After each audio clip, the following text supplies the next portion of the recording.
क्रांती news, आवाज सर्वसामान्यांचा।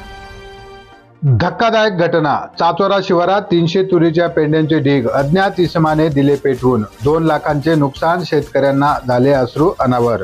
चाचोरा शिवारात वडकी पोलीस स्टेशनच्या हद्दीतील रहिवासी शेतकरी संतोष रामदाजी ताजने यांच्या शेतात रात्री 1 ते 2 वाजेच्या सुमारास 300 तुरीच्या पेंड्यांचे असलेले ढीग, त्याचे वजन अंदाजे 20 ते 22 क्विंटल असून अज्ञात इसमाने ते पेटवून दिले आहेत। सोबतच पाईप आणि सोलर प्लेटा यांचे पण मोठ्या प्रमाणात नुकसान झाले आहे।